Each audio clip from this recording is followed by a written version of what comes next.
Hey, what is up, everybody? I'm Dr. Steve Schlintz, and I want to welcome you to my channel. And today what we're going to do is actually go through this case that you're seeing in front of me. And this applies to a lot of patients, especially younger male patients, but equally as often for female patients. And so obviously, if this is something that you've been suffering with, I'm going to go through what it is that I'm actually seeing on this case and what we're doing for this patient to make sure that we help him with his problems that he's having. And it's a couple different problems that he's having, and so we're trying to address a lot of these problems that he is having with a combination of different types of therapies. So first thing I always like to do if you've been to my channel is that I like to go over what it is that I'm actually seeing, and then based on what I'm seeing, what my recommendations are based on their experiences. As always, if you're getting value from these videos, be sure to like and subscribe. Leave a comment. Maybe you have a question about your own case, and obviously I can't diagnose you over YouTube, but if you do have a question, I would encourage you to contact our office and see if we can help you. We do have patients from all over the country, and I've treated patients from different states before, so I know what that process looks like. And so if this is something that you are struggling with and need some help, we are here to help you.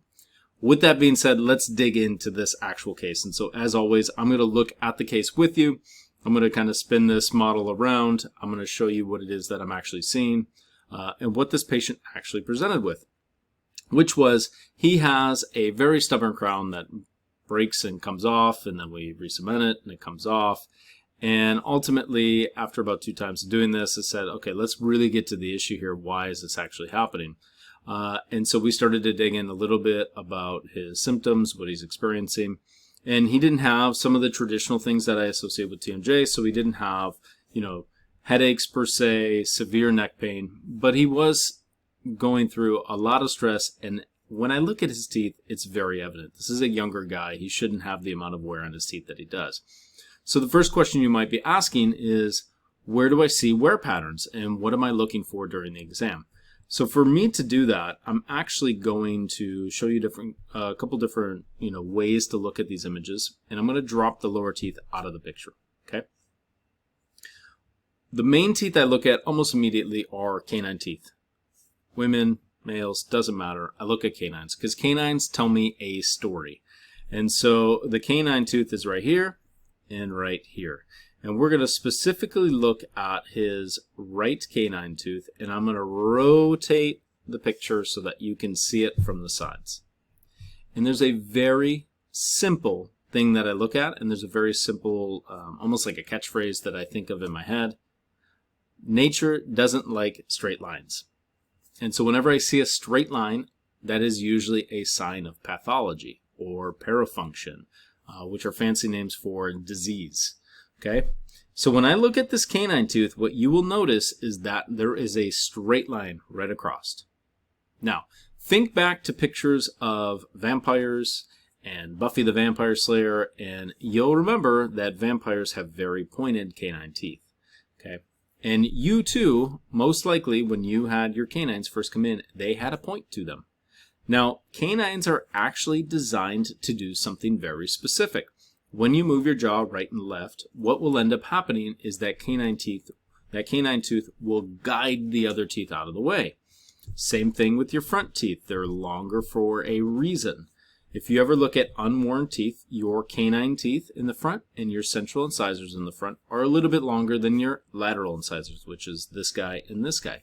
There is a reason for that, and we'll talk about that more in videos. But when I'm looking at this case, the first thing I notice is that the canines are flat. And so typically in a situation like this, if I see that the canines are flat and the patient is younger, I'll start to ask those questions. Do you have headaches? Do you have neck pain? Do you have jaw pain? Do you break teeth? Do you have tooth sensitivity? And most of the time you will, get some answers that are, yes, I have that. Yes, I have that. And so that tells me a story. So now I see that he has wear on this canine tooth, and he actually has wear on this canine tooth as well. When I see wear on canine teeth, I immediately then go to the farthest back teeth, which is the second molars, right here and right here. And if you notice something for him, he actually has very pristine teeth, very few cavities, very few problems, except for his farthest back teeth. You have a crown here, and you have a large filling here. So now that's telling me another story, is that typically you have big areas of decay or big areas of cracking with canines that are also worn. Something's going on with this patient's bite. Okay.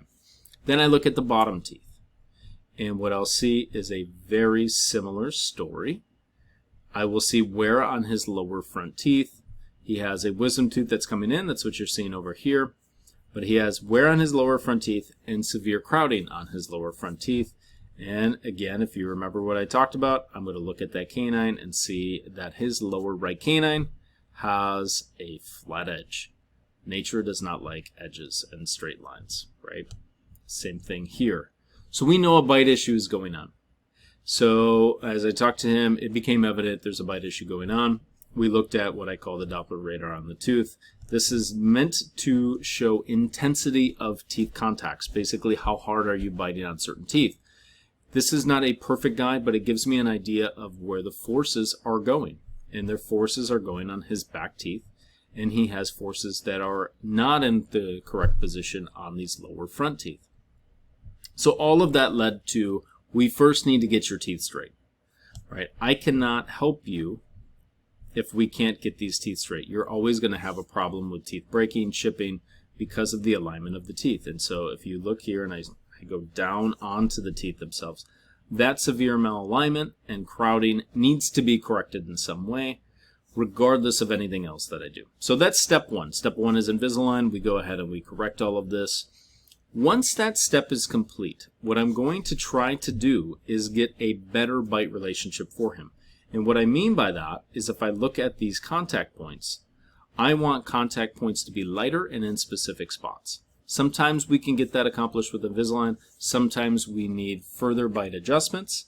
Sometimes we need to add to what's been destroyed, aka buildups, restorative work, crowns, veneers, composite. There's a lot of different ways that we can handle that. But step one is the Invisalign process. Step two is figuring out where the bite should be. And then we figure out how much do we need to add? Do we need to add anything? Do we need to subtract things? So it's kind of a multi-step process. Step one is Invisalign to get them straight. Step two is a better diagnosis of where the teeth should be when the muscles and joints are relaxed. And then step three is adding or subtracting material to actually get the bite in balance so that the teeth, the muscles, and the joints are working together. This approach has changed a little bit for me over the years. I used to try to always stabilize first and figure out where the bite is supposed to go. But what I found is with severe crowding like this, it's actually very evident that we need to get things straight to begin with before we can even make a proper diagnosis. So it's always changing and evolving for me. That's a question I get asked a lot from patients is like, when did you learn this? How did you learn this? Are you constantly learning? And the answer is, of course, I'm constantly learning. I learn new materials, new products, new different ways of treating. The ideas that I have pretty much been the same for almost a decade now, especially for patients that have severe TMJ. But this is a very common one because this isn't one that you would typically associate immediate bite problems with. Well, when you look a little bit deeper, when you're in your mid-20s, early 30s, and you have 2 to 3 millimeters of wear on your canines, which doesn't seem like a lot, but that's quite a bit when you're younger, that will lead to more and more issues in the future. So obviously we're trying to avoid that. We can be minimally invasive. We can be very conservative with our treatment, but we do have to diagnose it early. And then we have to take a very comprehensive strategy to make sure not just that the teeth are straight, but the bite is functioning properly. So as always, if you guys got value from this, if you could leave a like, subscribe, that would be fantastic. If you do have questions about you and what I can do to help you, you can always leave a comment, and you can leave a comment if you have just a general question about this video as well. So with that being said, guys, thanks so much, and I'll see you at the next video.